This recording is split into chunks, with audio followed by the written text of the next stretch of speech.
గతంలో పబ్లిక్ ప్రాసిక్యూటర్గా పనిచేసి ప్రస్తుతం డిఫెన్స్ అడ్వకేట్గా పనిచేస్తున్న వ్యక్తి పేరు నమ్మి Srinivasarao garu, senior advocate, Visakhapatnam courts.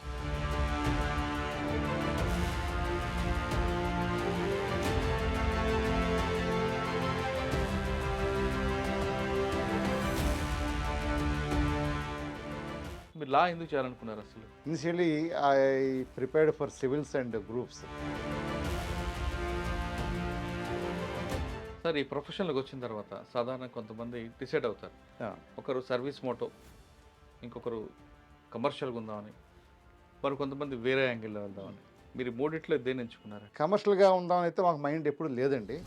అలా అని చెప్పి చారిటీ కాదు.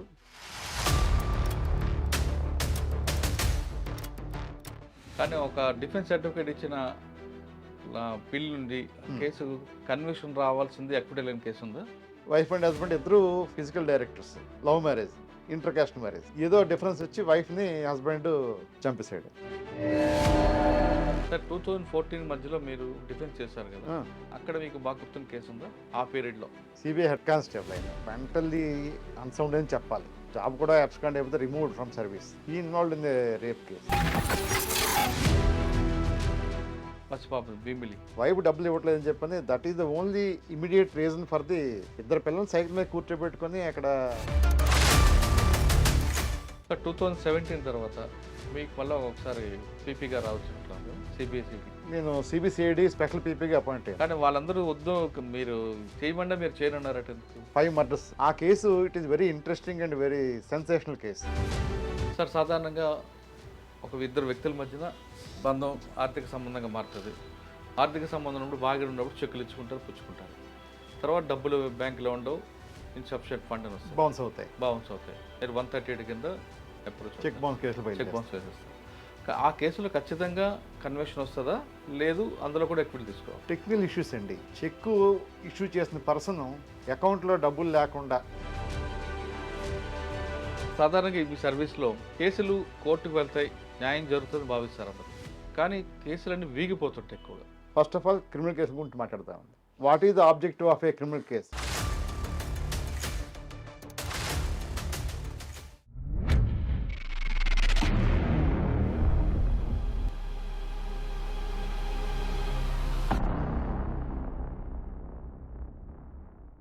వెల్కమ్ టు లాయర్ సాబ్.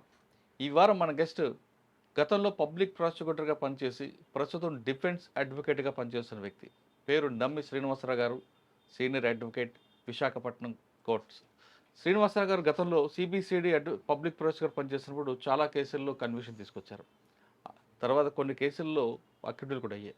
అంటే పోలీస్కి ప్రాసిక్యూషన్ మధ్యన గ్యాప్ ఉంటే కేసులు ఎందుకు పోతాయనే విషయంతో పాటు డిఫెన్స్ సర్టిఫికేట్గా మారిన తర్వాత ఎక్కడైతే పబ్లిక్ ప్రాసిక్యూటర్లు కానీ లేదంటే ఐఓలు ఎక్కడైతే ఇన్వెస్టిగేషన్ ఆఫీసర్ యొక్క అలసత్వం అవ్వచ్చు, లేదంటే ప్రెజర్ అవ్వచ్చు, దొరికిన దీన్ని ఒక డిఫెన్స్ సర్టిఫికేట్ ఏ విధంగా వాడుకుంటారనే విషయాన్ని ఆయన అడిగి తెలుసుకుందాం. సార్, నమస్తే అండి. నమస్తే అండి. నమ్మి శ్రీనివాసరావు గారు, గతంలో పబ్లిక్ ప్రాసిక్యూటర్, ప్రస్తుతం defence advocate, Visakhapatnam. Sir, public ప్రాసిక్యూటర్గా ఒక అడ్వకేట్గా మీ కెరీర్ స్టార్ట్ అయ్యి పబ్లిక్ ప్రాసిక్యూటర్గా వచ్చి తిరిగి మళ్ళీ డిఫెన్స్ ప్లస్ మీరు సివిల్, క్రిమినల్ రెండు చూస్తున్నారు. రెండు చేస్తారు. సాధారణంగా ఒక అడ్వకేట్ అనగానే ఎక్కువగా సివిల్స్కే ప్రయారిటీ ఇస్తారు, మరి కొంతమంది క్రిమినల్కి ఇస్తుంటారు. కానీ మీలాంటి వాళ్ళు ఏమంటారంటే అడ్వకేట్ అంటే పరిపూర్ణ అవ్వాలంటే రెండు చేయాలి అనేది కరెక్ట్ చెప్తారు. అవును. ఈ ప్రశ్నలకు సమాధానం వచ్చే ముందు శ్రీనివాసరావు గారు బై ఛాన్సా బై చాయిసా ఈయన ప్రొఫెషన్ తీసుకురావడానికి? Entry of my profession is only by choice, not by chance. I am state 7th rank in B.Ed entrance examination. I am BSc B.Ed. I selected for a school adopted by the Russian government, UK government. UK government has adopted 3 or 4 schools in each and every mandal in AP, in India. I am the top ranker in the DSC District Selection Commission after my B.Ed, and I was appointed as a secondary grade teacher in Makavaram near Maturu, Anakapalli district.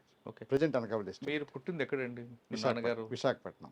నాన్నగారు 4 fathers నుంచి Visakhapatnam. Okay, Kancharapalem. మీరు లా ఎందుకు చేయాలనుకున్నారు అసలు? లా by ప్యాషనే వచ్చాను. Initially, I prepared for civils and groups. 7 times I appeared for the groups mains. Civils 3 times, 2 times I have appeared for the mains, but I could not clear. The last chance of my civil service examination, third chance, by the time I was serving as a teacher in Jilla Parishad. సాధారణంగా civils రాని వాళ్ళు గ్రూప్కి prepare అవుతుంటారు. Yeah. మరి మీకు గ్రూప్స్కి వెళ్ళలేదా? Well, 7 times I have appeared for the mains, ఆహా. and one time my name was placed in the roster. But by the time I don't know any much awareness. My name was placed in the roster, but I could not pursue. That is the 7th time of my main examination of groups. Civils also I could not clear. By the time I appeared for this third time civils, I was working as a teacher in Jilla Parishad Anakapalli. So after serving of 1 year, 1.5 year as a teacher in the Jilla Parishad, I cleared the prelims. I have to prepare for mains. Hmm. So I applied for long leave. Loss of pay, but I could not clear the mains hmm. by that time. That is last chance in 84, 86, okay. 86. So by that time I have completed my law also. So by resignation of my teacher job, I entered the profession. Sir మీరు లాలోకి వచ్చారు, civils రాశారు, రాలేదు, కానీ Teacher job resign చేసి చేసి లాలోకి వచ్చారు. Teacher job జిల్లా పరిషత్లో చేసి 2 years చేసి రిజైన్ చేస్తాను. రైట్. లా ప్రొఫెషన్కి వచ్చిన తర్వాత మీ గురువు గారు ఎవరండి అప్పుడు? నేను విశాఖపట్నంలో అయితే సిఎన్విడి శాస్త్రి గారని ఆయన దగ్గర నేను జూనియర్గా చేశాను. మ్మ్. ఓకే. జూనియర్ చేశాను. But my mentor in the profession is Ayyagari Narasimham, a senior advocate, very learned and renowned advocate in Bobbili. Hmm. Is my mentor, guru and everything, philosopher. Hmm. Is no more now. అయ్యో. Recently passed away about 4 years back. He is my mentor and guru and philosopher, everything. ఆ పోస్టులకు ఎవరు వచ్చారు ఇప్పుడు? మీకు ఇంకొక ఆయన వచ్చినట్లున్నారు కదా మీకు మెంటర్గా ప్రస్తుతం. Civil side is Janaki Ramarao. He is 85 now. He is still active. He is uncle of my partner Suresh Babu. Hmm. So ఆయన మాకు from the beginning of the practice, we used to consult him in criminal side, take advices from him. Okay. And on civil side, Ayyar Narasimham, మ్మ్.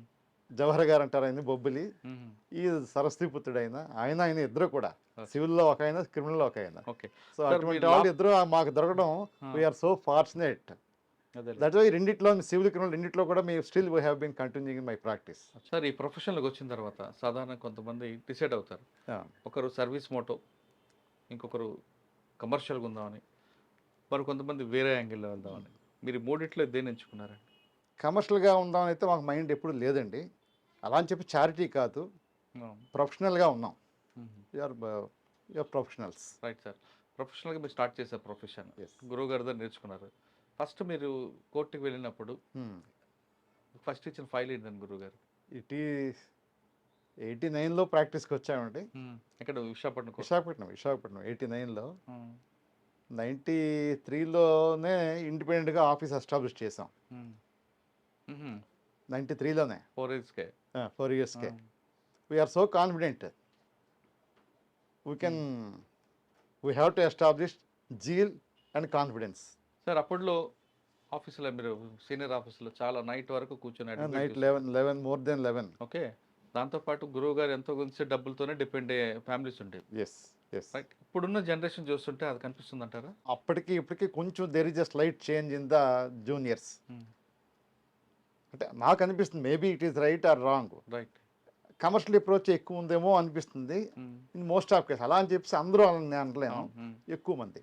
కానీ ఆఫీస్లో time spend చేసే juniors కనిపిస్తున్నారా? ఇప్పుడు మీరు ఉన్నారు, ఇప్పటికీ మీ ఉన్నారు, పార్ట్నర్ గారు ఉన్నారు. నైట్ మేము కూడా చాలా మంది చూసాం అడ్వకేట్లకి 9-10 night. గంటల వరకు ఉండి 10-11 ఈవెన్ సిబిఐ కేసు కానీ నాకు నెక్స్ట్ డే కానీ షెడ్యూల్ బిగిన్ అవుతుందంటే we use to spend here early hours, morning 3-4 వరకు కూడా ఉండి అప్పుడు 4కి ఇంటికి వెళ్ళి 2 hours పడుకుని కేసు అటెండ్ అవ్వడానికి వెళ్ళేవాళ్ళు. అంటే అంత డెడికేట్గా చేస్తున్నా చూసాం.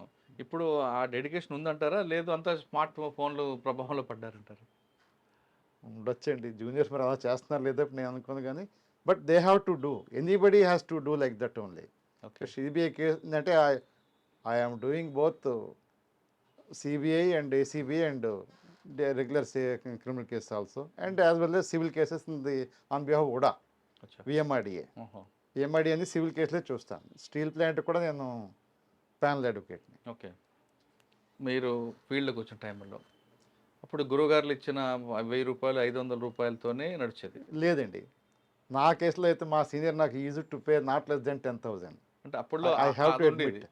I have to admit. Correct, అది కూడా సీనియర్ ఇస్తేనే. మా సీనియర్ మినిమం 10,000 ఎవ్రీ మంత్ నాకు పే చేసేవారు. శాస్త్రి గారు is very pious and very learned man. గతంలో మీరు కానీ మీ గురువు గారు కానీ మీ తర్వాత వచ్చిన జనరేషన్ కొంతమంది మీ దగ్గరికి ఎవరైనా బాధితుడు వస్తే ఓకే, మీరే వాళ్ళ దగ్గర డబ్బులు లేకపోతే ఆయన దగ్గర నా అన్యాయం ఉందంటే మీరే నేను పే చేశాను, చాలాసార్లు చేశాను. చేసి వాళ్ళకి అవసరం అనుకుని భోజనానికి డబ్బులు ఇచ్చి బస్ ఛార్జ్ పంపించిన me that generation is the situation. ఉండేది.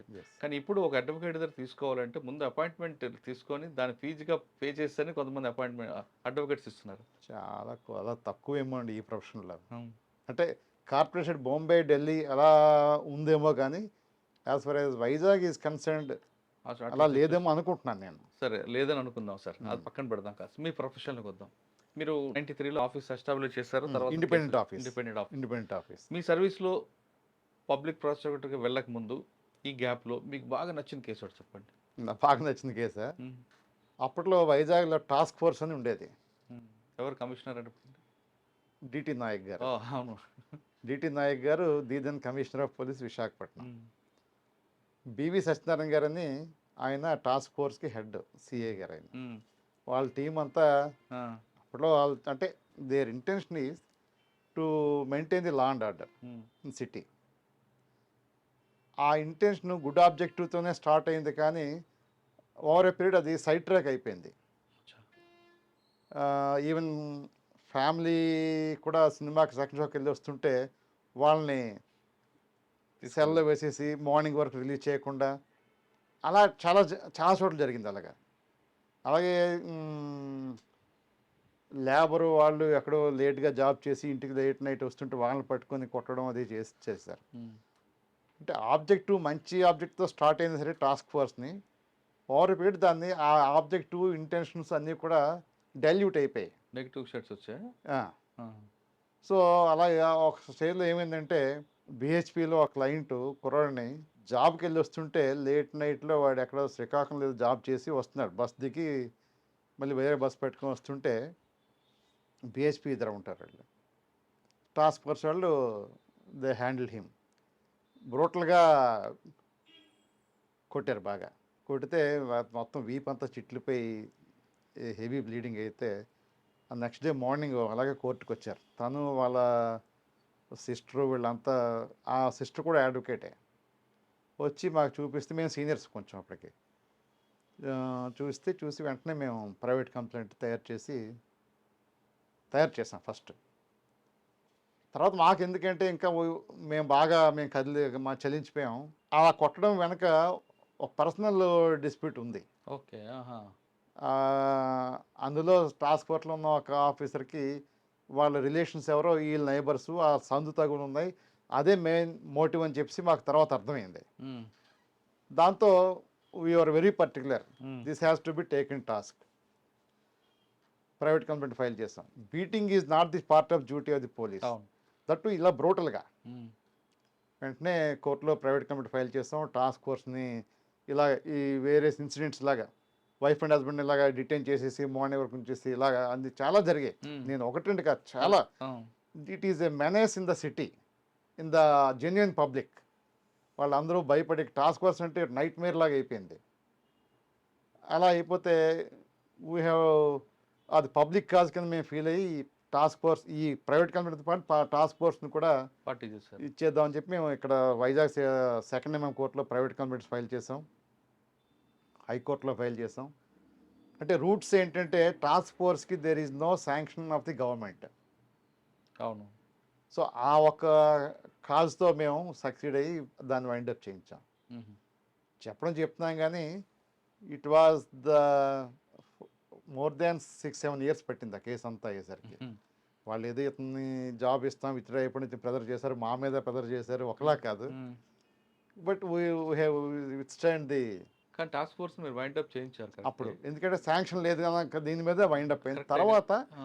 ఇవన్నీ కూడా రెక్టిఫై చేసుకుంటూ ప్రాపర్గా టాస్క్ ఫోర్స్ ఎస్టాబ్లిష్ అయింది. కానీ అప్పట్లో ఆ రౌడిజాన్ని ఆర్కే బీజర్ ఉన్న ఈవ్ టీచర్స్ పట్టుకోవడానికి బెస్ట్గా. ఆ ఆబ్జెక్ట్తో ఎస్టాబ్లిష్ అయింది. బట్ ఆ అవటంలో ఈ టెక్నికాలిటీస్ వాళ్ళు మిస్ అయ్యారు. చూసుకోవాలి, మిస్ అయ్యారు. అప్పుడు కమిషనర్ గారు అనలేదా? ఆయన కూడా వన్ ఆఫ్ ది పార్టీ మేము వేసిన కేసులో. ఆ, ఆయన ఏమన్నారు? కూడా అవన్నీ వాళ్ళు ల్యాచెస్ ఒప్పుకోలేరు కదా మా ముందు. అందులో దట్టు మేము జూనియర్స్ అప్పటికి. ఆహా. So it has become sensational case by then. అచ్చా. రెగ్యులర్గా మీడియాలోనూ ప్రింట్ మీడియా, ఎలక్ట్రానిక్ మీడియాలో వస్తుంటుంది కేసు. ఆ 4-5 years కూడాను. ఓకే. కుర్రోళ్ళు మేము అంతా చేసామని సరే వాళ్ళకి కొంచెం ఈగోస్ ఉంటాయి కదా. మేము విత్స్టాండ్ అయ్యాం. పోలీస్ ప్రెజర్ అవ్వదండి, అన్ని రకాలుగా. ఈవెన్ మా లా కాలేజ్ టీచర్స్ కూడా మా ఆఫీస్ తీసుకొచ్చి విత్డ్రామని ప్రజలిచ్చారా? ప్రెజర్ ఇచ్చారు. ఈ ఎక్కడ మేము ఈల్డ్ అవ్వలేదు. పార్టీ కూడా అంత స్టబన్గా ఉన్నారు. అచ్చా. దాంతో ఆ కేసు చివరికి ఇదైంది అనమాట. ఓకే. తర్వాత ఇంకేం that is very sensational case in the city by then. Okay. అదొకటే ఉంది, ఇంకేమున్నాయి? ఇంకా ఉన్నాయండి, చాలా ఉన్నాయి. అంటే అలాగే సివిల్లో చెప్పుకోవాలంటే బ్యాంక్ కేసు ఒకటి, అడ్వకేట్ పేరు చెప్పను నేను. వాళ్ళు కేసులు ఫైల్ చేశారు, 60-70 కేసులు ఫైల్ చేస్తే లీగల్గా అది టైం బార్డ్ డెట్స్ అవన్నీ. అది మేము రైట్ చేసి దాన్నే ఇచ్చేస్తే ఆఖరి they have to withdraw the case, all the suits. కానీ అక్కడ బ్యాంక్ ప్యానల్ అడ్వకేట్ కూడా రిమార్కే కదా, కన్జ్యూమర్ లోన్స్ అవి కేసులు. సో సాధారణంగా అడ్వకేట్స్ అనగానే క్రిమినల్ కేసుకి ఎక్కువ ప్రాక్టీస్ ఇస్తారండి, సివిల్స్కి ఎందుకు ఇవ్వరు? నా ప్రకారం ఉంది. అలా నాకు డిస్క్రిమినేట్ అంటే చేయడానికి మీరు లేదండి. మాత్రం సెపరేట్ లేకుండా రెండు చేస్తారు. చేస్తాం. అంటే దీంట్లో డాక్యుమెంటేషన్ వర్క్ ఎక్కువ ఉంటుందనా, లేదంటే? లేదు, సివిల్ అంటే we have to deal with various enactments, various criminal అంటే only 3 enactments: IPC, CrPC, evidence act. అవును. వేరే సివిల్ సైడ్ అంటే వేరియస్ యాక్ట్స్ మనం రిఫర్ చేయాల్సి ఉంటుంది. First of all limitation act, contract act, specific performance act, negotiable instruments act. ఒకటి కాదు, ఎన్నో యాక్ట్స్ రెఫర్ చేసుకోవాలి. అందుకు Civil కొంతమంది side. దాన్ని.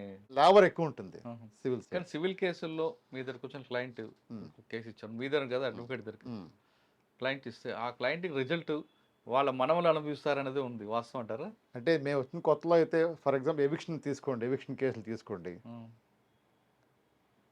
Years together decades పెట్టేసేది. ఇప్పుడు చేంజ్ సిచ్యువేషన్ అది కాదు. మ్యాక్సిమం 4-5 yearsలోనే ఎవిక్షన్ సూట్స్ డిస్పోజ్ అవుతున్నాయి.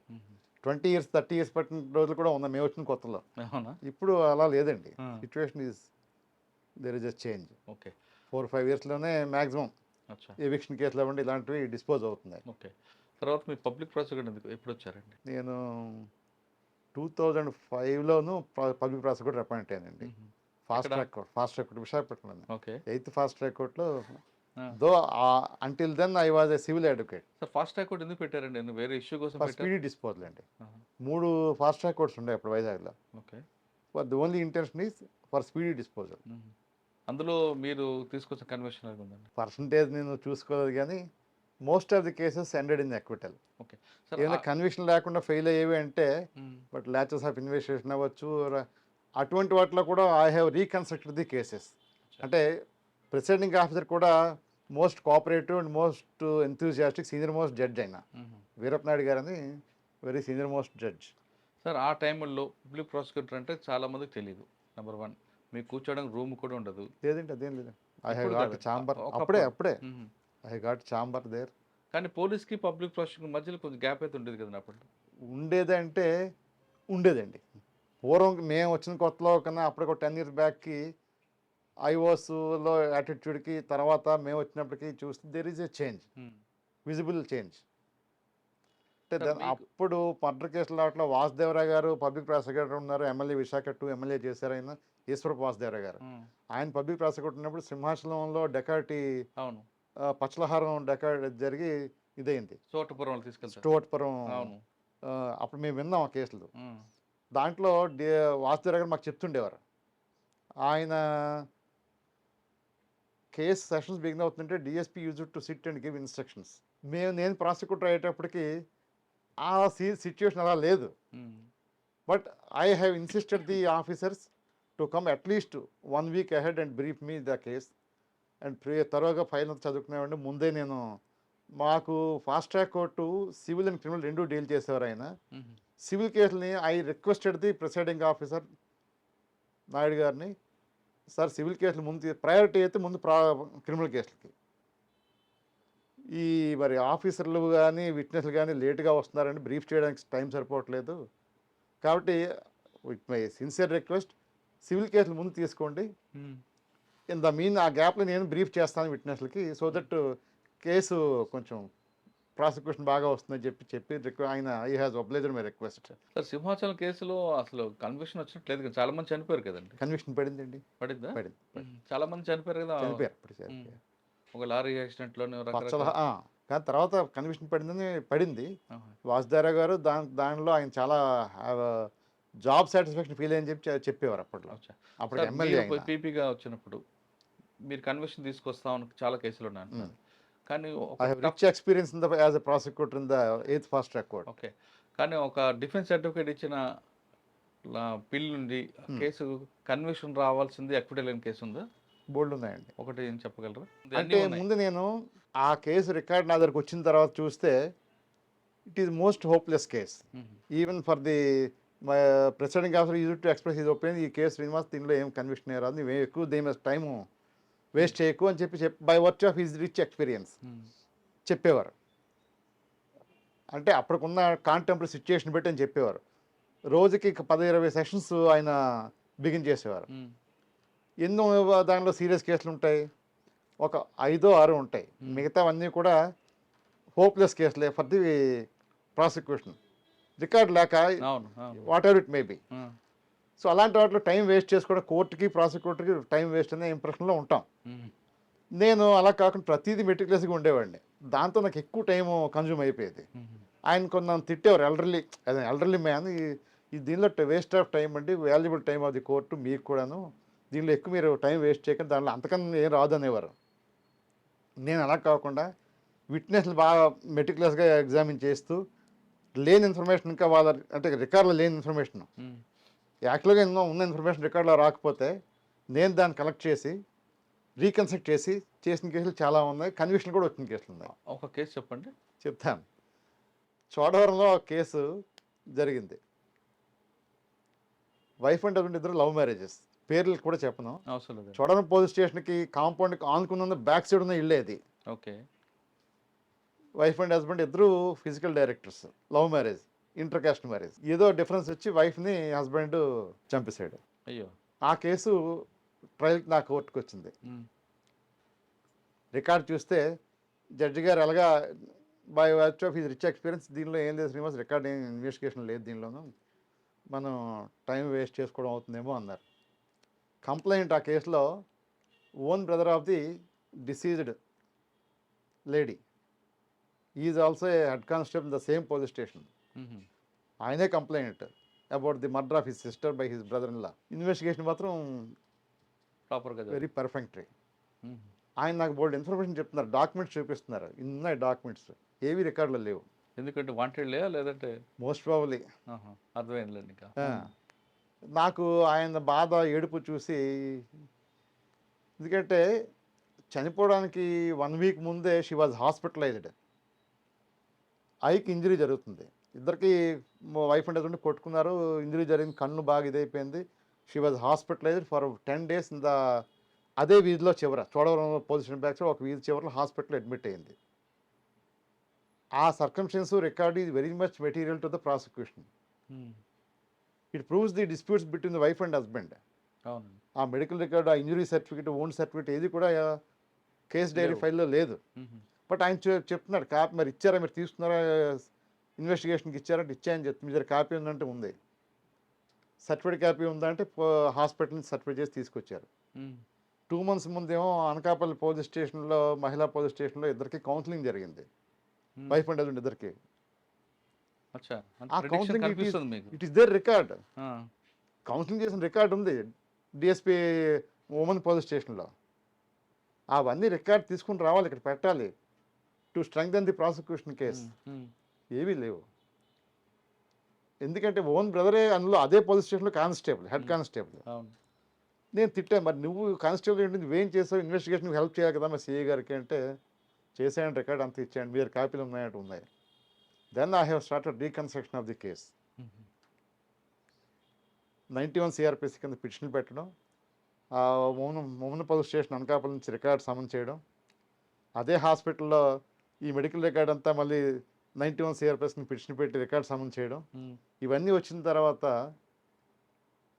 కేసు స్ట్రెంగ్థన్ అయింది. కానీ మర్డర్ ఏమో క్లూలెస్. Murder is clueless. బాత్రూంలో మర్డర్ జరుగుతుంది వైఫ్ని at the time of taking bath. జనరల్గా తాడో దీంతో స్ట్రాంగులేట్ చేస్తే లెగేజ్ మార్క్ ఉంటుంది. ఇక్కడ లెగేజ్ మార్క్ లేదు ఎక్కడ. హస్బెండ్ ఏం చేస్తాడు, టర్కిష్ టవల్తో మొత్తం స్ట్రాంగులేట్ చేస్తాడు. సింగిల్ లైన్ ఇంప్రింట్ రాదు, టోటల్ నెక్ అంతా ఇంప్రింట్ వస్తుంది. అది కూడా కనిపించకుండా మొత్తం బాడీకి పసుపు రాసాడు. స్నానం చేసిన జనరల్ లేడీస్ పసుపు రాసుకుంటారు కదా, అవును, పసుపు రాసాడు. చంపిన తర్వాతే పసుపు రాస్తే జనరల్గా మొత్తం మొహానికి చేతులకి అన్నిటికీ రాసుకుంటారు. ఇవన్నీ ఎక్కడ ఉంటాయి, సీన్ అబ్జర్వేషన్ రిపోర్ట్లోకి వస్తాయి. నెక్కే పసుపు ఉంది తప్ప మొహానికి కానీ చేతులకి కానీ పసుపు లేదు. ఇక్కడ దెబ్బ కొట్టింది ఆవిడ తెలివి అక్కడ పోయింది. చేతులకి పసుపు లేదు. ఆవిడ రాసుకుంటే ఆవిడ చేతులకి అంతా పసుపు ఉండాలి, మొహానికి పసుపు లేదు. బాడీకి పసుపు, కాళ్ళకి రాసుకుంటారు లేడీస్ జనరల్గా, కాళ్ళకి పసుపు లేదు. సో నాకు అక్కడ సస్పిషన్ స్టార్ట్ అయింది. అంటే నాకు అప్పటికి అంతా అయిపోయింది. సీన్ అబ్జర్వేషన్లో ఇవన్నీ నేను చూసింది, రికార్డ్ చేసింది, చదివినవి. సో మెడికల్ ఆఫీసర్తో మాట్లాడాను.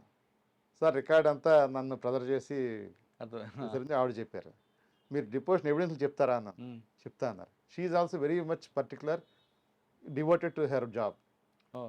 Good officer, good medical officer ఆవిడ. నేను చెప్తా, పేరు కూడా చెప్పను ఇప్పటికీ, నాకు గుర్తుంది కానీ చెప్పను, బాగా వద్దులేండి సార్. ఆవిడ షీ ఈజ్ వెరీ మచ్ ఏడ్చారు వచ్చి, ఒక లేడీని చంపడం నాకు చాలా బ్రోటల్ అనిపించిందండి, నన్ను చాలా ప్రెజర్ చేశారు వెళ్ళిపోతుందని చెప్పారు.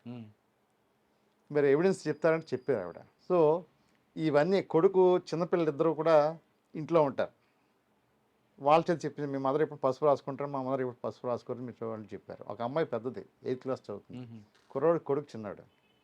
ఇవన్నీ గ్యాదర్ చేసి మొత్తంగా విత్ హెక్టిక్ ఎఫర్ట్స్ దాంట్లో కన్విక్షన్, లైఫ్ కన్విక్షన్ పడింది. సూపర్ అండి. డిఫెన్స్ తీసుకున్న లైన్ ఏంటండి? డిఫెన్స్ అడ్వకేట్ కూడా వెరీ ఈక్వల్లీ కాంపిటెంట్ అడ్వకేట్, పేరు చెప్పడం బాగోదు. ఈ ట్రైడ్ హీస్ లెవెల్ బెస్ట్. అంటే ఆయన తీసుకున్న పిల్ల ఏంటి, సూసైడ్, మర్డర్ కాదంటాడా? మర్డర్ కాదంటాడు. మరి ఎలా చనిపోద్ది ఆవిడ బాత్రూంలో? అంటే వీక్ డిఫెన్సే. అంటే కుకింగ్ స్టోరీ కరెక్ట్ లేదు. అసలు రీజన్ ఏంటండి చంపడానికి? ఇద్దరికి డిస్ప్యూట్స్ అండి. Love marriage, inter caste marriage, severe disputes, incompatibility. Chandra conviction వచ్చింది, లైఫ్ కన్విక్షన్ పడింది. హైకోర్టులో కూడా కన్విక్షన్ సస్టైన్ అయింది. జైల్లో ఉన్నాడు ఇప్పుడు.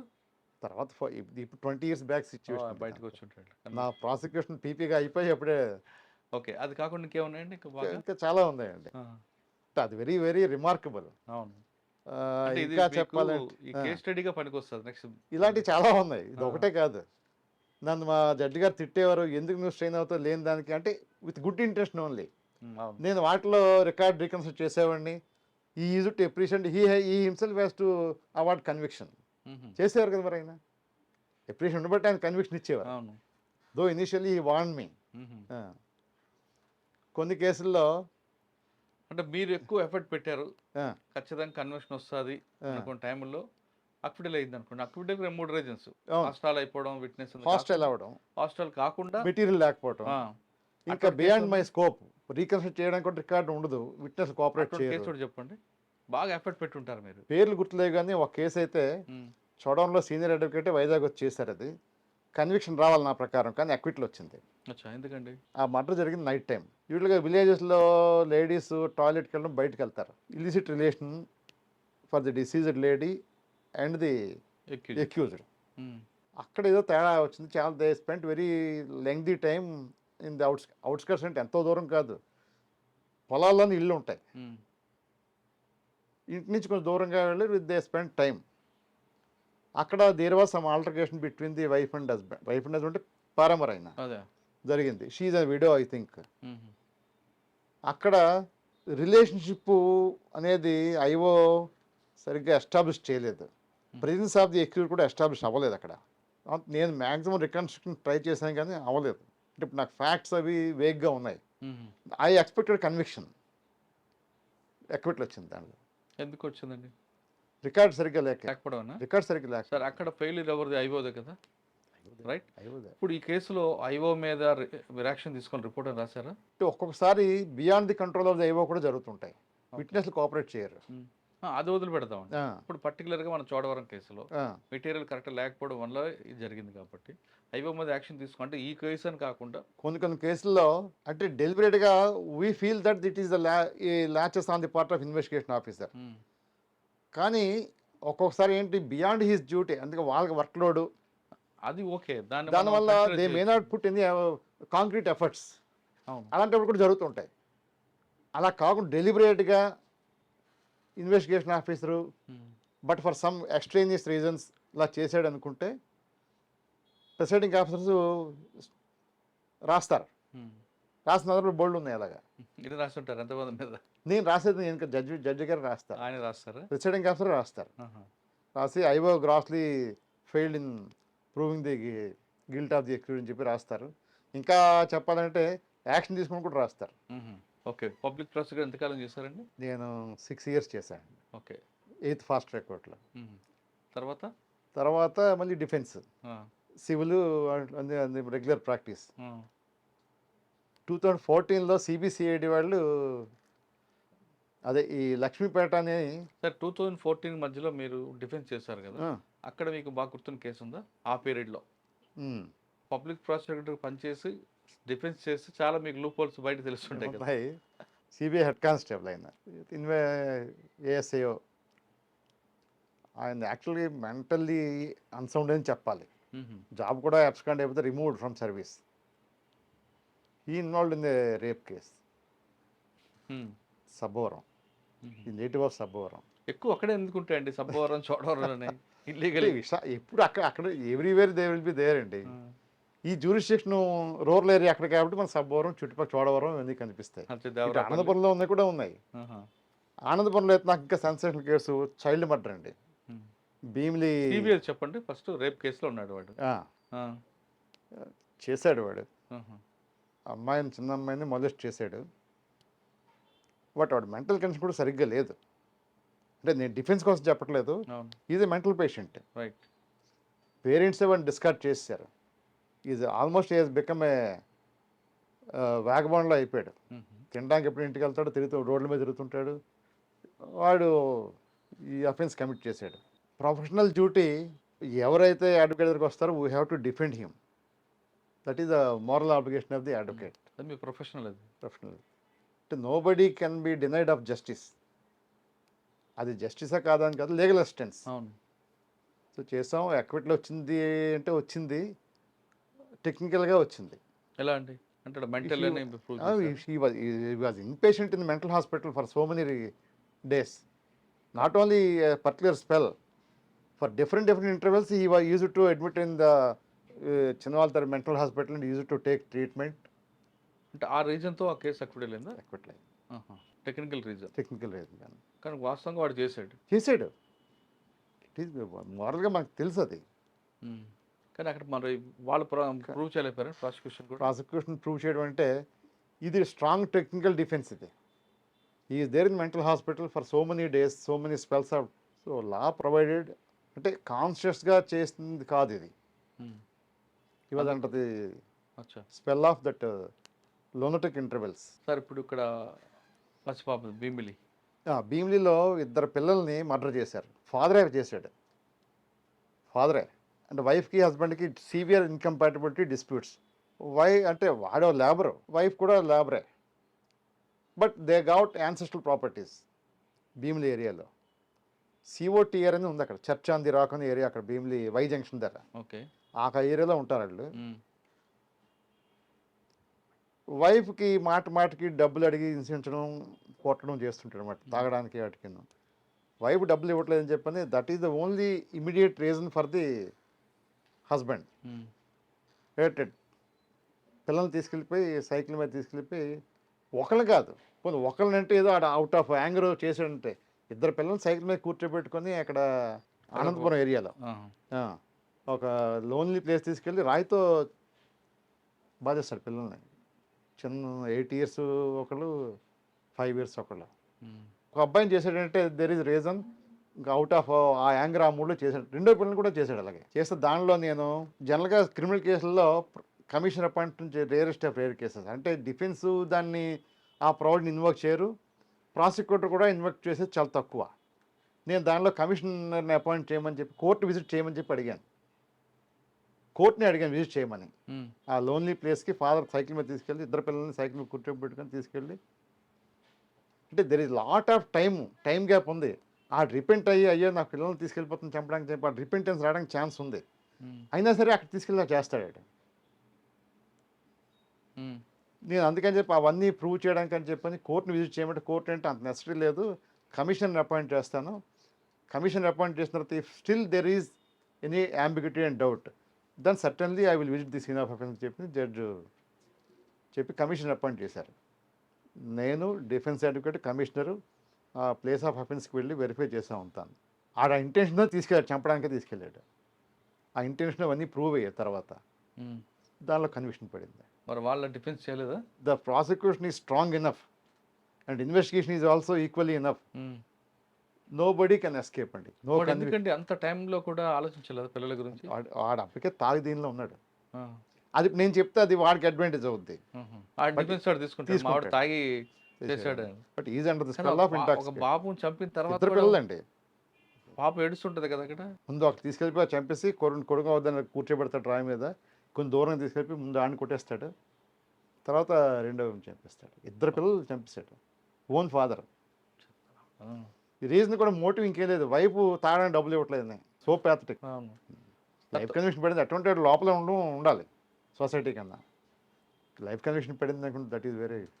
సో 2017 తర్వాత మీకు మళ్ళీ ఒకసారి పీపీగా రావచ్చినట్లున్నారు కదా సిబిఎస్ఈడి. నేను సిబిసిఐడి స్పెషల్ పీపీగా అపాయింట్ అయ్యాను. కానీ వాళ్ళందరూ వద్దు మీరు చేయమంటే మీరు చేయనున్నారట ఎందుకు?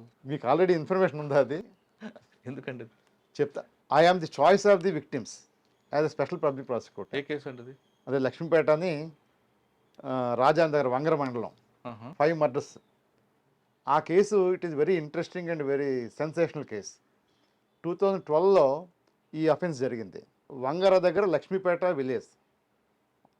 అది రీసెటిల్మెంట్ కాలనీ. ఇది మడ్డవలస. మడ్డువలస రిజర్వాయర్ అవును. కన్స్ట్రక్షన్ అయినప్పుడు ఇంచుమించు 300-400 acres land was acquired from the local farmers. ఆ ఎక్వైర్ అయిన తర్వాత project was completed. Project complete అయిపోయింది. After completion of the Madduvalasa reservoir there was an unsubmerged land nearly 100 and 200 acres. Um, acquisition అయింది more than 600 acres I think to my knowledge okay. If I'm correct. Um, ఓ 200 acres ఎంతో unsubmerged land ఉండిపోయింది after completion of the project. Very rarest of the rare కేసెస్లోనే heavy rains వస్తుంది తప్ప అది submerge అవ్వదు, ఉహు, ఇనండేట్ అవ్వదు. ఆ ల్యాండ్ లోకల్ రైతులు దాన్ని కల్టివేట్ చేసుకుంటున్నారు ఓవర్ ఏ పీరియడ్. ఆ ల్యాండ్ ఎక్విజిషన్ అయినప్పుడు government has followed the procedure and paid compensation to the original rights. Okay. After payment of compensation they are no more owners of the land. ఉహు, it is a public property.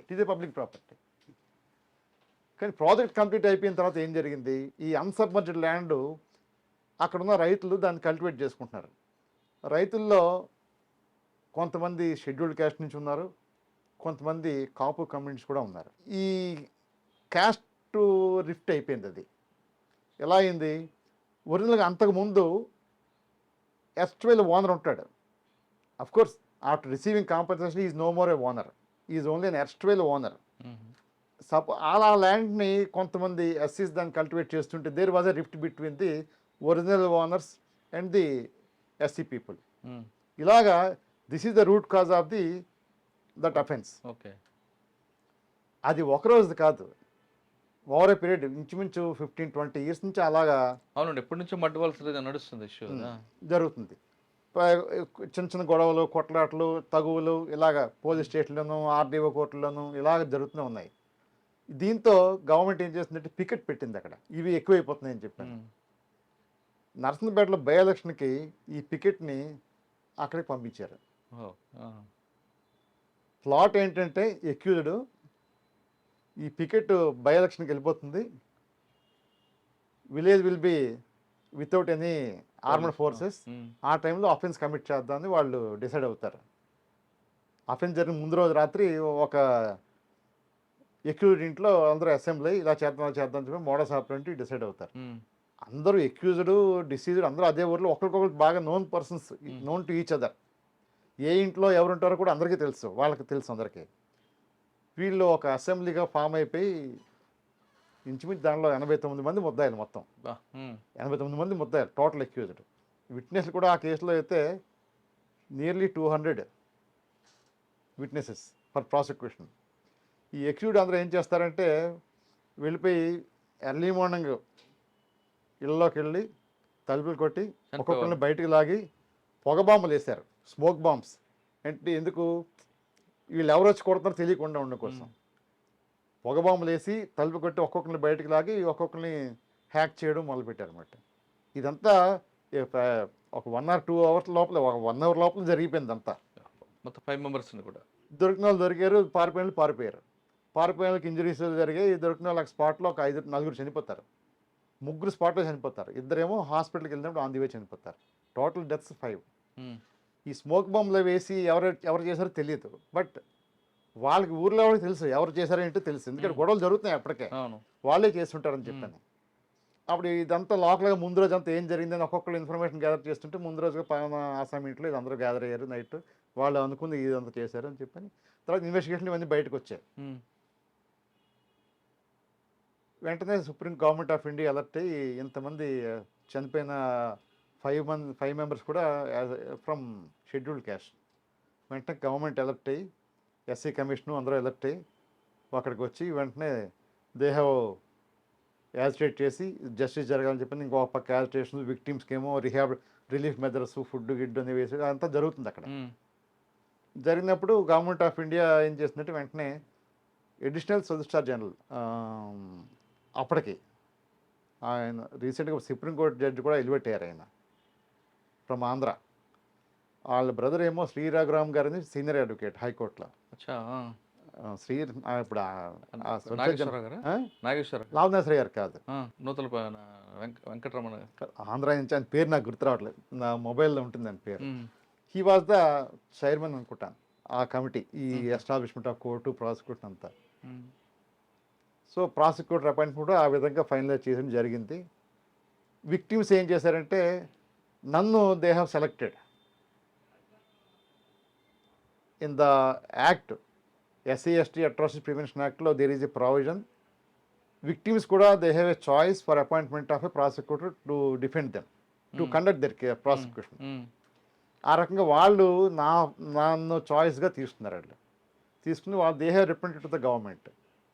So వాళ్ళు state SC/ST association వాళ్ళందరూ కూడా నా incident verification చేసుకుని మొత్తం నేనే రావాలని చెప్పింది. వాళ్ళు చూస్తే అప్పుడు గవర్నమెంట్ కూడా నా పేరు 3 పేర్లో నేను కూడా ఉన్నాను, దాంతో నా పేరు ఫైనల్ వచ్చేసింది. మరి మీరు ఎందుకు వద్దన్నారు? ట్రయల్ ఏమో అక్కడ, నా ప్రాక్టీస్ ఇక్కడ, నా ప్రాక్టీస్ ఎఫెక్ట్ అవుతుందేమో అని చెప్పి నేను మొదట్లో డినై చేశాను. డినై చేస్తే it is a public cause. ఇదంతా అప్పటికి నా కేసు ఏంటి, ట్రయల్ ఏంటి నాకు తెలియదు కదా. But the time I was consulted, ఆ కేసు ఇలా తెలిసి తప్ప కేసు నాకు ఇంట్రికసీస్ డెప్త్ నాకు తెలియదు. Then I have tried to probe about the incidents and cases. I felt there is a public cause. Then I have accepted. Accept చేసి తర్వాత ఒక 1 yearకో ఎంతకో 6 monthsకో జీవో వచ్చింది. వీళ్ళే యాక్టివిస్టులే స్టేట్ SC/ST అసోసియేషన్ వీళ్ళు గవర్నమెంట్తో రెగ్యులర్గా వాళ్ళు పర్సూ చేసుకుని మాకు ఈయనే కావాలి, ఈయనే అపాయింట్ చేసుకుంటామని చెప్పింది. మొత్తానికి వీళ్ళు దే బ్రాట్ ది జీవో. వాళ్ళు నా జీవో పట్టుకొని వచ్చారు, మిమ్మల్ని అపాయింట్ చేసుకున్నాం సార్ అని చెప్పాను. అంటే అప్పుడు నాకు తెలిసింది ఏంటంటే ఇలా ట్రయల్ జరుగుతున్నాయని. So I have accepted. Out of my zeal Karamchedu కూడా this is the similar case. కారంచేడులో కేసు ఏమైంది, ఎలా జరిగింది, విట్నెస్లు ఏంటి డిపోజిట్ ఇచ్చారు, డిఫెన్స్ ఎలా అడిగారని చెప్పి out of my enthusiasm and interest వీళ్ళకి చెప్తే వాళ్ళు వెంటనే నాకు సార్ మీరు అలా అడగడం మాకు చాలా హ్యాపీ అండి అని రికార్డ్ మొత్తం వాల్యూమ్స్ 18 వాల్యూమ్స్ తీసుకొచ్చి నాకు ఇచ్చారు. కారంచేడు చుండూరు కూడా చుండూరు కూడా 2 ఇచ్చారు. కారంచేడుది ఇంచుమించు 18 వాల్యూమ్స్ ఎన్నో బౌండ్ బుక్స్, FIR నుంచి ఛార్జ్ షీట్ నుంచి విట్నెస్లు ఏం చెప్పారు, ఆ డిపోజిషన్ నుంచి supreme court high court judgment, trial court judgment, supreme court judgment అన్నీ కూడా నాకు రికార్డ్ చేసి వాల్యూమ్స్ నాకు తీసుకొచ్చి ఇచ్చారు వాళ్ళు. They felt very happy. నేను ఇంత అడిగేసరికి దే వెరీ హ్యాపీ. ఆ కేసులో అయిపోయిందండి, కన్విక్షన్ వచ్చింది. ఇంకా ట్రయల్ బిగిన్ అయిందండి. ఆ స్టేజ్లో there are so many inherent problems అండి. అచ్చా. అక్కడ విలేజ్లో, లక్ష్మీపేట విలేజ్లో స్కూల్ బిల్డింగ్ కన్వర్ట్ చేశారు. కన్వర్ట్ చేసి కోర్టు కింద కన్వర్ట్ చేశారు. వాటర్ ఉండేది కాదు, టాయిలెట్స్ ఉండవు, అన్నీ there are so many hiccups. నేను ప్రతిసారి హీరింగ్కి వెళ్ళటం అంటే కేస్ ట్రయల్ బిగిన్ అవ్వకముందు there are so many preliminary stages in the case, in criminal case. Actual trial commence అవ్వడానికి ముందు there are so many preliminary stages. Questioning the accused, hearing on the charges, framing of the charges, even there are various technical aspects. అవన్నీ complete అవ్వడానికి బోల్ time పట్టింది. ఈలో corona 2 years. ఈ 2 years corona, ఆ తర్వాత మళ్ళీ ఈ రావటం, ఈ ఎలక్షన్స్ వీటిని అక్కడ పోలీస్ పికెట్ తర్వాత కంటిన్యూ అయింది. ఒక్కోసారి విట్నెస్లు ముద్దాయిని తీసుకురావడం, అందరికీ లోకల్ పర్సన్సే, తీసుకురావడానికి ఎక్కడ ఇష్యూ ఏం లేదు, అందరూ వచ్చేవారు, అందరూ బెయిల్ మీద అందరూ వచ్చేవారు. పోలీస్ ఫోర్స్ లేదని చెప్పి ఒక్కోసారి ఇలా ట్రయల్ వాయిదా అవుతుండేది. తర్వాత కమెంట్స్ అయిన తర్వాత ఇవన్నీ అయ్యేసరికి ఇంచుమించు 4 years పట్టింది. సీరియస్ కేసు ఇచ్చేసరికి ట్రయల్ బిగిన టైంకి ఏదో ఒక రీజన్ విక్టిమ్స్ వాళ్ళు మొరాయించారు, అంటే ఫర్ వేరియస్ రీజన్స్. అదే బయటికి కనిపించే రీజన్ ఏంటంటే వాళ్ళు రిహాబిలిటేషన్ జరగలేదు పూర్తిగా. రిహాబిలిటేషన్ చేయాలి యాజ్ పర్ యాక్ట్. ట్రయల్ బిగిన అయిపోతే రిహాబిలిటేషన్ జరగదేమో అని అనుమానం, భయం. ఇప్పటికీ పికెట్ ఉందండి అక్కడ? ఉందండి, ఉంది. లక్ష్మీపేట వాళ్ళు రిహాబిలిటేషన్ జరగలేదు, మాకు ఎంప్లాయ్మెంట్ ఇంకా ఇవ్వలేదు పూర్తిగా, కేసు బిగిన్ అయిపోతే అది రాదు అని చెప్పి వాళ్ళకి భయం. అదే దాంతో వాళ్ళు ట్రయల్ కమిషన్కి ఇష్టపడలేదు మొదట. నేను ఎందుకని నాకు తర్వాత తెలిసిన రీజన్ అంతాను వాళ్ళ భయాలు ఇవన్నీ. అప్పుడు డిఎస్పీ గారు, నాతో ఫాలో అయిన డిఎస్పీ గారు ఏమో స్పీడప్ చేసి గవర్నమెంట్ లైన్ చేసి వాళ్ళకి ఎంప్లాయ్మెంట్ చాలా మందికి ఇప్పించారు అప్పటికి. ఇప్పుడు వాళ్ళకి సపోర్ట్ చేస్తున్నారు చాలా మంది. తర్వాత కేసు నేను బిగిన్ చేశాను. కేసు బిగిన్ చేసిన తర్వాత వాడికి ఫస్ట్ విట్నెస్కి LW1కి హార్ట్ అటాక్. అయ్యో, నిజమా?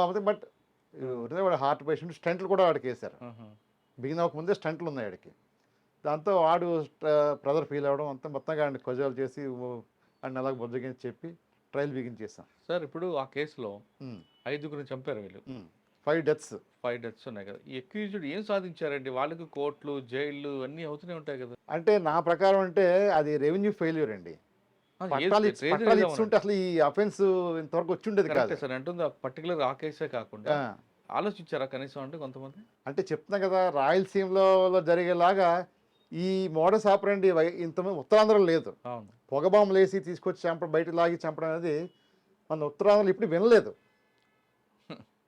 వినలేదు. అవును, ఇక్కడ మామూలు ఒక మర్డర్ అయితేనే అయ్యో మర్డర్ అయిందని గోల ఉంటాయి కదా. అలాగే ఈ విధంగా ఈ modus operandi of the committing offence, పొగబాంబులు వేసి ముద్దాలు ఎవరు తెలియకుండా చంపడం. ఉత్తరాంధ్రలో అంటే ఇచ్చాపురంలో ఉందండి, గతంలో ఉండేది. తక్కువ. అది ఇప్పుడు చాలా పాత ఇన్సిడెంట్ అండి. అది ఫ్యాక్షన్ అక్కడ ఉండేది కాబట్టి ఉండేది. ఓన్లీ ఇచ్చాపురమే. అవును, అక్కడ. ఆ తర్వాత మళ్ళీ అక్కడ వినలేదు. మళ్ళీ ఇలాగా అంటే ఉత్తరాంధ్రలో ఎక్కువ కర్రలతో కొట్టుకోవడం తప్ప ఇంత పొగబాంబులు వేసి ఎవరు ఐడెంటిఫై అవ్వకుండా చంపడం అనేది లేదు. అప్పుడు సడన్ ప్రొవొకేషన్, అంతే, సడన్ ప్రొవొకేషనే. సార్ తర్వాత మీరు ఎట్టుకొచ్చారండి? నేను గవర్నమెంట్ రిప్రజెంట్ చేస్తుండేవాడిని. అయితే నాకు కొన్ని పర్సనల్ ప్రాబ్లమ్స్ ఉన్నాయి. ఇక్కడ నుంచి 5 hours to and fro journey. నేను ఉండే ఏరియా నుంచి కోర్టుకి వెళ్ళడానికి నియర్లీ 2 hours జర్నీ ఒక పక్క పడుతుంది. 1.5 hour, 2 hours. Return 2.5 hours, 4 hours పట్టేది జర్నీ. అక్కడున్న ఫెసిలిటీ సరిగ్గా లేకపోవటం, అంటే కేసు ట్రయల్ బిగిన్ అయిన తర్వాత అడ్వకేట్కి ఎలా ఉంటుందంటే చాలా నర్వస్గా ఉంటారు. ఈవెన్ డిఫెన్స్ అవన్నీ, ప్రాసిక్యూషన్ అవనివ్వండి. ఆ విలేజ్లో అది లో టెన్షన్ ఏరియా, పవర్ ఉండేది కదా సరికి, ఫ్రీక్వెంట్గా పవర్ కట్స్ ఉండేవి. సో డిఫెన్స్ అంటే డిపోజిషన్ రికార్డ్ అయిన తర్వాత పవర్ పోతే ఈ జరిగిందంతా ఎరేజ్ అయిపోతుంది. ఈ డిఫెన్స్ అడ్వకేట్కైనా ప్రాసిక్యూటర్కైనా మళ్ళీ అలాగే ఆ ఎవిడెన్స్ మళ్ళీ రావాలంటే కష్టం. సో ఇది ఉండాలి, పవర్ బ్యాకప్ ఉండాలి, ఇవన్నీ ఉండాలి. టెక్నికల్ ఇష్యూస్ బోర్డులు ఉన్నాయి. తర్వాత విట్నెస్కి నేను ఏం చెప్తున్నాను, బ్రీఫింగ్ ప్రాసిక్యూషన్ విట్నెస్కి ఇట్ షుడ్ నాట్, ఇది డిఫెన్స్ అడ్వకేట్స్ వినకుండా ఉండాలి, వాళ్ళ నుంచి ఎలుపుగా ఉండాలి, దానికి సపరేట్ రూమ్ ఉండాలి. ఇవన్నీ రాసేవండి గవర్నమెంట్కి, ముందుకు రాలేదు. అది విసిగిపోయాను నేను. ఇంకా విసిగిపోయి తర్వాత నా పర్సనల్ ప్రాబ్లమ్స్ ఎక్కువయ్యాయి. మా పాప అప్పుడు ఇంకా సిక్ అయింది. నాకు లేట్ ఇష్యూ అండి పాప. అచ్చా. పాప ఇప్పుడు పాప 7th క్లాస్, 8th క్లాస్ చదువుతుంది. ఆహా. అప్పటికి పాప 3rd, 4th, 5th ఆ దీనిలో ఉందన్నమాట. ఓకే. నేను ఉన్న ఓన్లీ డాటరు లేట్ ఇష్యూ, అవును. తను సిక్ అవ్వడం, మా వైఫ్ ఎంప్లాయ్. మ్మ్. దాంతో కొంచెం నేను ఎక్కువ టైం డివోట్ అవ్వాల్సి వచ్చింది. అచ్చా. దాంతో ఇవన్నీ వేరే రీజన్స్తో ఇప్పుడు అన్నీ నేను కూడా ఇప్పుడు ఓన్లీ డిఫెన్స్ ఉన్నారు. డిఫెన్స్ ఇప్పుడు డిఫెన్స్ సర్టిఫికేట్గా ఉన్నారు.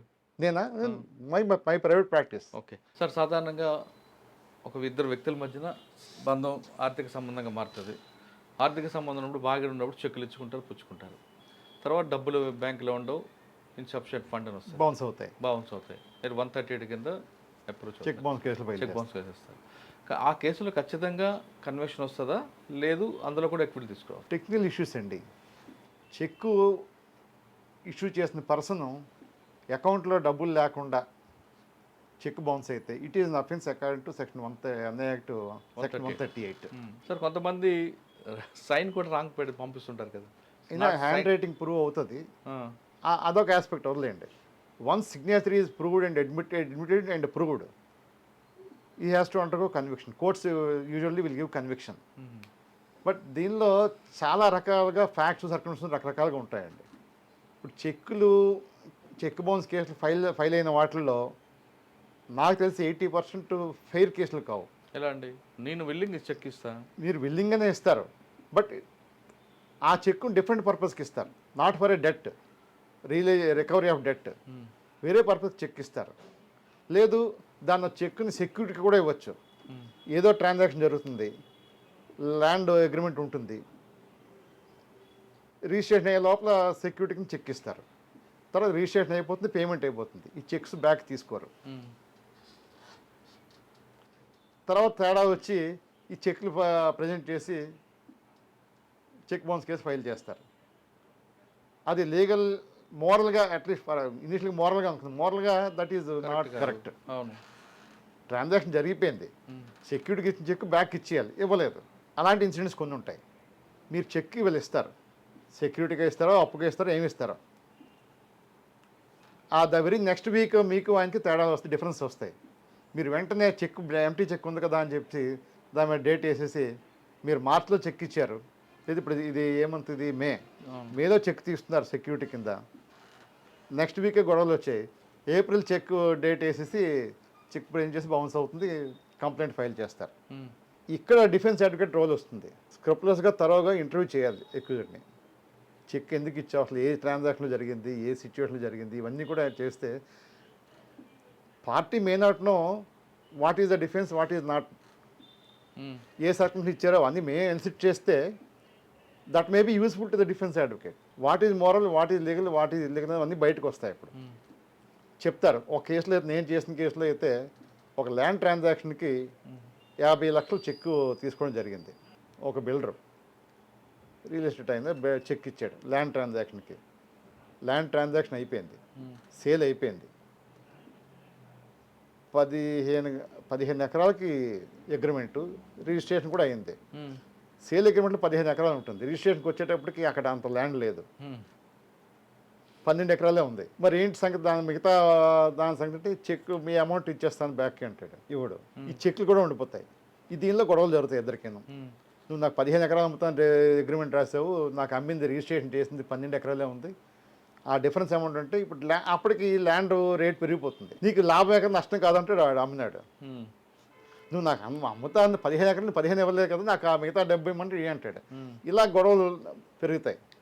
పెరిగినప్పుడు ఇచ్చిన ఆ చెక్ని ఈయన ప్రజెంట్ చేస్తాడు, కేసు ఫైల్ చేస్తాడు. అది నెల్లూరులో జరిగింది, వైజాగ్ పార్టీ. సో చెక్ ఇచ్చిన ఆయన నా దగ్గరికి వచ్చాడు ఇలాగా. అంటే ఫస్ట్ వేరే అడ్వకేట్ని పెట్టినాడు, తర్వాత ఏమో యాక్చువల్ ట్రయల్కి వచ్చింది. దగ్గరికి వచ్చి సార్ మీకు గైడెన్స్ కావాలంటే చూస్తే మంచి డిఫెన్సే ఉంది. సరే అడిగాను అంత, నేను ల్యాండ్ కొనడానికి అడ్వాన్స్ ఇచ్చినప్పుడు చెక్ ఇచ్చానండి, తర్వాత రిజిస్ట్రేషన్ అయిపోయింది కానీ అక్కడ ఇలా తేడా వచ్చింది ల్యాండ్లో ఎక్స్టెంట్ కూడా అన్నాడు. చెప్పడం కన్నా నాకు అన్ని ఆ మొత్తం డాక్యుమెంట్ నాకు ఇవ్వండి నేను చెప్పాను. సేల్ అగ్రిమెంట్ ఇచ్చాడు, సేల్ డీడ్ ఇచ్చాడు, ఆ చెక్ జెరాక్స్లు కూడా ఇచ్చాడు. నేను అన్నీ కూడా త్వరగా స్టడీ చేస్తే సేల్ డీడ్లు ఏం రాస్తారు, కన్సల్టేషన్ ముట్టింది క్యాష్లో, కాబట్టి ఇది ఏమన్నా రిజిస్ట్రేషన్ చేసామంటాడు. ఉమ్. కేసులో ఏం రాస్తాడు, ఈ చెక్ మరి దానికి ఇది ఎందుకు ఇచ్చాడు రాసుకోవాలి కదా కంప్లైంట్లో. అవును. నేను ల్యాండ్ అమ్మినప్పుడు నాకు ఇచ్చిన చెక్ అంటాడు. దొరికాడు అక్కడ. సేల్ డీడ్ నేను తీసుకొచ్చి మార్క్ చేస్తాను, దీనిలో ఏమని రాసావు, కన్సల్టేషన్ ముట్టింది కాబట్టి రిజిస్ట్రేషన్ చేశాను రాసావు. క్యాష్ ముట్టిన ఉండి ముట్టకపోయినా జనరల్గా ముట్టకుండా ఉండదు, ఏదైనా ఆ డాక్యుమెంట్ బైండ్ అవ్వాల్సిందే. క్యాష్ ముట్టినట్టుగా డాక్యుమెంట్లు రాస్తాడు. కన్సల్టేషన్ మొత్తం క్యాష్ నాకు రూపంలో ముట్టింది అంటాడు. మరి ఈ చెక్లో కేసులు ఏం రాసావు, ఆ ల్యాండ్ పర్చేజ్ చేసినప్పుడు చెక్ ఇచ్చాడు అంటావు. మరి డాక్యుమెంట్ కరెక్టా, చెక్ కరెక్టా, ఒక aspect. That is one defence.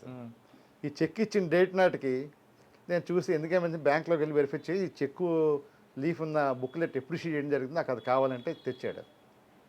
Check మీద వేసిన డేట్ నాటికి cheque book was not issued at all, book was not issued at all. దొరికాడండి. ఇవన్నీ కూడా పార్టీ తెలియవు. అవును. ఆ ఇన్వెస్టిగేషన్ అడ్వకేట్ చేసుకోవాలి. It is thorough investigation. అది చేస్తే ఆయన మాకు ఉపయోగపడుతుందేమో, కేసు చేస్తామో అనుకోడు, పార్టీ తెలియదు. జనరల్గా చెక్ బౌన్స్ కేసు అనగానే ఆయన డిసైడ్ అయిపోతాడు, కొంచెం డ్రాగన్ చేయండి, డబ్బులు కట్టేస్తాను, తర్వాత నాకు డ్రాగన్ చేయండి, ఇలాగ డబ్బులు అరేంజ్ చేసుకుంటా అంటాడు. బట్ అడ్వకేట్గా నీ ప్రొఫెషనల్గా నీ డ్యూటీ ఏంటి, ఆయన చెప్పిన మాత్రం నువ్వు డ్రాగన్ చేసి డబ్బులు కట్టించడం కాదు కదా, జీలు ఉండాలి. ఎలా జరిగింది చెప్పమంటే ఎందుకు సార్ అవన్నీ కట్టేస్తాం కదా, డ్రాగన్ చేయండి అంటాడు. అలా కాదు, అసలు ఏం జరిగింది చెప్పు అంటే చెప్తే దెర్ ఈజ్ ఇంజస్టిస్. ఏం చేశారు సార్ ముందు కోర్టులో? నేను అవన్నీ బ్యాంకర్ని సమన్ చేశాను. చెక్ బుక్ ఇష్యూ చేసే ముందు మీరు రిజిస్టర్లో సంతకం పెట్టించుకుంటారు. చెక్ బుక్ ఎప్పుడు ఇష్యూ చేయడం జరిగిందో ఆ బుక్లో ఉన్న చెక్ని ఇక్కడ డేట్ వేసినాడికి అసలు చెక్ బుక్కే ఇష్యూ కాబడలేదు. అంటే ఇది ఫ్రాడే కదా, ఆ డేట్ నాటి చెక్ ఇవ్వలేదు కదా. వాడేమంటాడండి? అండం కాదు, అక్కడ ఇంకేం ఉండదు. ఇంక అక్కడ అబద్ధం అండం తప్ప ఇంకో వెర్షన్ ఉండదు. అదొక డిఫెన్స్. మరి సేల్ డీడ్కి ఇచ్చిన కన్సిడరేషన్ తీస్తే కన్సిడరేషన్ క్యాష్ ముట్టినట్టు రాస్తాడు డాక్యుమెంట్లో, before the sub register registered document. Registered document రాసింది వ్యాలిడా, నువ్వు కేసులో రాసింది వ్యాలిడా? రిజిస్టర్డ్ డాక్యుమెంట్ రాసింది వ్యాలిడ్. క్యాష్ మొత్తం ముట్టింది, నాకు రిజిస్ట్రేషన్ చేశాను రాసావు. కేసుకి వచ్చేసరికేమో నాకు ఆ ల్యాండ్ అమ్మిన దానికి చెక్ ఇచ్చాడని రాసావు. అది ఫాల్స్ కదా. ఆయన చేత క్రాస్ ఎగ్జామ్ పోయాడా, మొత్తం కంప్లైంట్ డిస్మిస్డ్. మీ క్లయింట్ ఏమంటాడు? Is happy.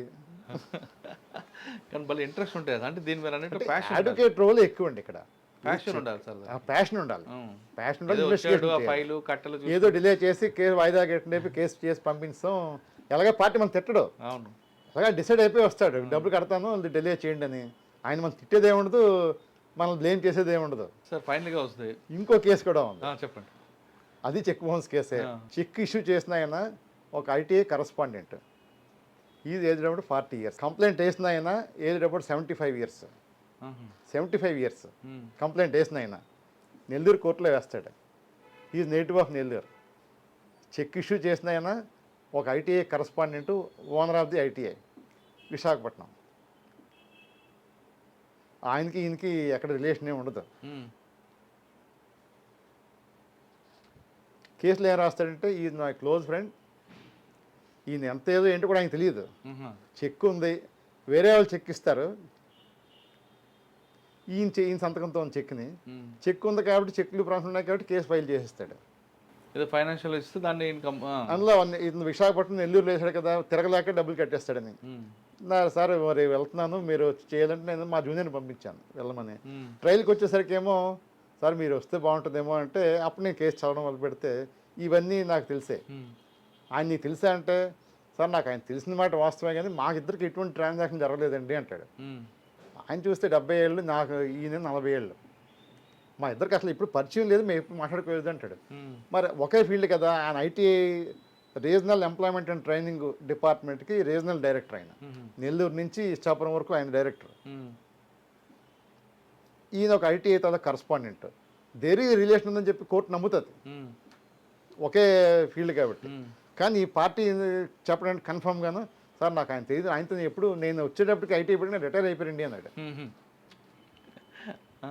మరి నీ చెక్ అదే నీకు ఎలా చెక్ మరి ఆయనకంటే నేను ఐటీఐని టేక్ ఓవర్ చేస్తున్నానండి పలానా ఆసాం దగ్గర నుంచి, ఆయన చనిపోయాడు కరస్పాండెంట్, చనిపోతే ఆ ఐటీ నేను టేక్ ఓవర్ చేస్తున్నాను, మేమిద్దరం కలిసి బోల్డ్ వ్యాపారాలు చేసాము, అప్పుడు నా చెక్కులు ఆయన దగ్గర ఉన్నాయి, ఆయన చనిపోయిన తర్వాత ఐటీ నాకు ఇచ్చిన తర్వాత ఆయన రికార్డ్ అంతా ఇంట్లో ఉంటే ఆయనకి ఈ కంప్లైంట్ రీజనల్ డైరెక్టర్ గారికి బాగా మంచి ఫ్రెండ్షిప్ ఉంది, ఆయనకి బోల్డ్ లావాదేవీలు నడిచాయి. ఆయన వైఫ్ నెల్లు ఎడితే నాది రివి తప్ప ఇంకేదో ఉంటే ఆయన అన్నీ ఇంటికి పట్టుకెళ్ళిపోయాడు నెల్లూరుకి. చూస్తే నా చెక్ ఉంది, నా స్టాంప్ ఉంటుంది, అడ్రస్ ఉంది కాబట్టి వేస్తాడు నా మీద చెక్ కంప్లైంట్. మరి అది ఎలా ఎస్టాబ్లిష్ చేయాలి? నేను కోర్టులో ఇనిషియల్ స్టేజ్లో జడ్జికి చెప్పాను, there is no privity of contract అండి, let me permit to abstain the accused in attendance of the court. At a suitable time I will produce the accused అని చెప్పాను. Court considered my request. Trial begin టైంకి నీ complaint ఇద్దరు పరిచయస్తులు అవన్నీ వాటి మీద బాగా క్రాస్ ఎగ్జామిన్ చేస్తుంది, నాకు పాజిటివ్గా వచ్చింది. ఇక్కడ క్రక్స్ ఏంటంటే ఆయన ఇద్దరికి పరిచయస్తులు, క్లాస్మేట్స్, ఫ్రెండ్స్ ఉన్నట్టుగా రాసాడు అంతాను. ఈయన చూస్తే 40 years, ఆయన ఏమిటి 70 ఏళ్ళను. అవన్నీ అడిగిసాం అయింది.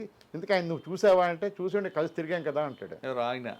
కంప్లైంట్ అంత హై పోస్ట్లో ఉన్నాయన, రిటైర్డ్. ఇక్కడ ఉన్నాడు కోర్టులో చూడన్నాను. నేను ఈ డిఫెన్స్ పెడతానని తెలిసి ఆ రోజు దాని మీద క్రాస్ ఎగ్జామిన్ చేస్తానని తెలిసి ఏం చేశానంటే ఆఫ్టర్ లంచ్ పెట్టాను. కోర్టులో కొంచెం జనం తక్కువ ఉంటారని. ఈయన లక్కీగా ఆ రోజు వైట్ షర్ట్ వేసుకొచ్చాడు, మా పార్టీ అక్యూజ్డ్, ఈ ఐటీ కరెస్పాండెంట్. నువ్వు టక్ చేసి ఏం చెప్పాను, టక్ చేయించాను. స్పార్క్ అప్పటికప్పుడు నాకు థాట్ వచ్చింది అన్నమాట. టక్ చేస్తున్నాడు, నా ఫైల్స్ 2 ఆయన చేతికి ఇచ్చింది, ఒక నుంచో అని చెప్పాను. అడ్వకేట్ చైర్లో కాకుండా పక్క సైడ్ చైర్లో కూర్చోబెట్టాను. మీ జూనియర్ అందరికీ అదే ఇంప్రెషన్. జడ్జి గారు అడిగినప్పటికీ ఈయన్ని పార్టీ ఉన్నారా, మీ ఫ్రెండ్ అన్నావు కదా, ఉన్నారా కోర్టులో అంటే చూసి ఈ కోర్టులో లేడు సార్ అన్నారు. బయట ఉన్నాడేమో చెక్ చేయని చెప్పారు. బయటికి వెళ్ళి వచ్చి మొత్తం తిరిగి ఎక్కడా లేడండి అన్నాడు. కోర్టు బయట అక్కడ నుండి చూసామని చెప్పారు. వెతుకొచ్చేసి ఎక్కడా లేడు సార్ అన్నారు. కన్ఫర్మ్ అవన్నీ నోట్ చేశారు. Complaint was asked to identify the accused in the court hall. He replied there is no such person. ఇవన్నీ రాసిన తర్వాత ఏమంటే ఉన్నారా మీ పార్టీ అంటే ఇక్కడే ఉంది, ఆయనే అండి అని చెప్పింది. షాక్ అందరికీ. ముసలాడు పడిపోయాడు. కంప్లైంట్ అడ్వకేట్ ఏమో ఇది చీటింగ్ అండి, ఆయన అడ్వకేట్ లాగా అన్ని వేసి కూర్చోబెట్టారు, మేము అడ్వకేట్ అనుకున్నామంటే నువ్వు అనుకుంటే నీ తప్పదు. అప్పుడు కోర్టు కూడా ఏమో అడ్వకేట్ అంటే బ్యాండ్ వేస్తున్నాడు, ఆయన కోట్ వేస్తున్నాడా లేదు, లేకుండా బ్యాండ్స్ కోటు లేకుండా అడ్వకేట్ నువ్వు ఎలా అంటావు? వైట్ డ్రెస్ ఎవరైనా వేసుకుంటారు. ముద్ద అంటే చిరిగిపోయిన డ్రెస్ చింపి జుత్తు రావాలా, గడ్డంతో రావాలా, అలాగే ఎక్కడ ఉందా చెప్పు, నేను యాక్సెప్ట్ చేస్తా అన్నారు. చీటింగ్ అండి, అడ్వకేట్ లాగా కట్టలు మీకు గుమస్తా కూడా పట్టుకుంటాడు కదా, మీరు ఎలా మిస్లీడ్ అవుతారు అని. సో అక్కడ ట్రయల్ బిగిన్ అయ్యేటప్పటికే there is no privity of contract, ఇద్దరికి సంబంధం లేని విషయం ఎస్టాబ్లిష్ అయిపోయింది. మిగతా ఇంకా చాలా డిఫెన్స్ ప్రూవ్ చేస్తుంది, అది కూడా యాక్విటల్. సూపర్ అండి అది. సార్ మీ సర్వీస్లో ఇన్వెస్టిగేట్ చేసుకోవాలి మన కేసుని అంతే. మీ సర్వీస్లో ఇలాంటి కేసులన్నీ కూడా ముందు స్టడీ చేసి ఒక ప్యాషన్గా తీసుకెళ్తున్నారు. ఇప్పుడు ఈ ప్రొఫెషన్లోకి రావాలనుకున్న వాళ్ళకి, మిమ్మల్ని చూసి కానీ మేము ఫాలో అవుతున్నాం కానీ, ఈ ప్రొఫెషన్ రావాలనుకున్న వాళ్ళకి మీరు ఇచ్చే మెసేజ్ ఫైనల్గా? హార్డ్ వర్క్ ఏంటండి, passion, hard work, dedication. English language మీద కమాండ్ ఉంటే that is extra advantage. English language fluency, drafting మీద ఏమాత్రం ఉందా దట్ ఈజ్ ఎక్స్ట్రా అడ్వాంటేజ్. అవి లేకపోతే సక్సెస్ అవ్వమని కాదు, లేకుండా సక్సెస్ అయిన కూడా చాలామంది ఉన్నారు. But that is an extra advantage. కానీ కొంతమంది క్లయింట్లని వాళ్ళు చెప్పే నిజాలన్నీ కూడా అవతల పార్టీకి ఇవ్వడం ఇలాంటి కొంచెం చేస్తుంటారు, ఒక 1%. ఆ టైప్ ఆఫ్ నేను లేదని అనలేనేమో కానీ బట్ రేర్ అండి. బట్ జనరల్ ఇంప్రెషన్ ఏంటంటే పార్టీకి we are colleague advocates, just because is opponent అడ్వకేట్ని ఆయనతో మాట్లాడకూడదు, విష్ చేయకూడదు అంటే దట్ ఈజ్ రాంగ్. కేసు వరకు వచ్చేసరికి ఎవరి కేసు వాళ్ళదే.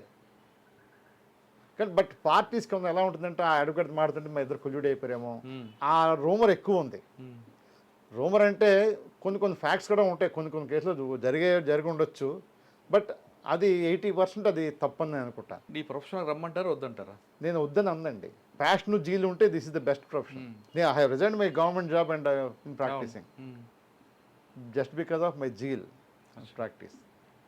ఎర్నింగ్ అనుకుంటే ఈ హార్డ్ వర్క్, ఇది ఉంటే వేరే దానిలో పెడితే ఇంకా ఎక్కువ సంపాదించవచ్చు.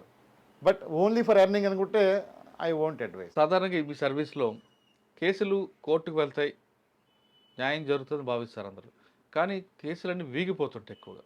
అంటే దీనివల్ల ప్రాసిక్యూషన్ ఇన్వెస్టిగేషన్ ఫెయిల్యూర్ అనుకోవాలా, ప్రాసిక్యూషన్ ఫెయిల్ అనుకోవాలా, కోర్టులో డిలే అవ్వడం వల్ల అనుకోవాలా, లేదు సాక్షులు అందరూ కూడా విత్డ్రా అయిపోవాలి? First of all criminal case గురించి మాట్లాడతామండి. ఒక criminal case, what is the objective of a criminal case, criminal trial? To be ended in conviction. అవును. That is the prime motive for a prosecution. కానీ most of the cases మీరు అన్నట్లుగా acquittal వస్తున్నాయంటే there are various reasons. Investigation ప్రాపర్గా ఉండి, documentation ప్రాపర్గా ఉండి, prosecutor కానీ ప్రాపర్గా ఉండి, ట్రయల్లో అన్ని స్టెప్స్ ప్రికాషన్ తీసుకొని ట్రయల్ ఎవిడెన్స్ అది బాగా లీడ్ చేస్తే ఏ కోర్టు కూడా అక్విటల్ ఇవ్వడానికి సాహసించదండి. The criminal case will be ended in conviction only. కానీ సాక్షులు కొంతమంది విత్డ్రా అయిపోతుంటారు Yes. కదా. సాక్షులు కూడా కొంతమంది వీగిపోతుంటారు, వాళ్ళు చెప్పరు, హాస్టైల్ అవుతారు. కంప్లైనెంట్ Hostile అవుతారు. కలిసిపోతుంటారు కదా. అవుతారు అంటే కంప్లైనెంట్ ఎక్యూజ్డ్ కాంప్రమైజ్ అవ్వడం అనేది maybe a good sign in the interest society, but not in all cases. Not in all cases. When the both accused and complainant or victims are family members, the larger interest of the society in family, there may be some instances they turn hostile and they will not cooperate to the prosecution. Conviction రావు, acquittals వస్తాయి. But heinous offences, heinous crimes, rape, murder, ఇటువంటి వాటిల్లో hostile అవడం అనేది in the interest of society it is not advisable and it should be taken to task. Just because విట్నెస్లు hostile అయిపోయినంత మాత్రాన case acquittal అవ్వాలనే లేదండి. విట్నెస్లు కోఆపరేట్ చేయకపోయినా కొంతవరకు ప్రాసిక్యూటర్ ప్రాపర్గా ఉండి, అలర్ట్గా ఉండి, రికార్డ్ అంతా రీకన్స్ట్రక్ట్ చేసుకొని స్టెప్స్ తీసుకుంటే జనరల్గా 99% కేసుల్లో కోర్ట్స్ కన్విక్షనే ఇస్తాయి. ఇక్కడ జనరల్గా ఈ ఇన్వెస్టిగేషన్లో జరిగే లోపాలు ఏంటంటే మెటీరియల్ ఆబ్జెక్ట్స్ ఉంటాయి. అంటే ఫర్ ఎగ్జాంపుల్ మర్డర్ కేసుల్లో వెపన్స్ ఉంటాయి, సీన్ అబ్జర్వేషన్ రిపోర్ట్ ఉంటుంది, ఇన్వెస్టిగేషన్ ఆఫీసర్ సీన్ అబ్జర్వేషన్ ఆ అఫెన్స్ కమిట్ చేసిన ప్లేస్కి వెళ్ళి ఒక అబ్జర్వేషన్ రిపోర్ట్ తయారు చేస్తారు. ఆ material weapons used for the commission of offence అవి గ్యాదర్ చేస్తారు. ఇవన్నిట్లో కూడా ట్రయల్లోకి వచ్చేటప్పటికి సీన్ అబ్జర్వేషను, రఫ్ స్కెచ్ వేస్తారు, ఎలా జరిగింది ఏంటి స్కెచ్ గీసి చూపిస్తే ఒక డాక్యుమెంట్ కింద వేస్తారు investigation officer. I have prepared the rough sketch and filed in to the court అని చెప్పేస్తే సరిపోదు. ఆ రఫ్ స్కెచ్లో డీటెయిల్స్ ఆయన చెప్పాలి కోర్టులో. ఎక్యూడ్ ఇక్కడున్నాడు, ముద్దాయి ఎక్కడున్నాడు, ఇక్కడికి వచ్చాడు, ఆ టైంలో ఆ విట్నెస్ అందరూ ఆ ప్లేస్, అవన్నీ కూడా ఆయన ఎవిడెన్స్లు చెప్పాలి కోర్టులో. And most important aspect light.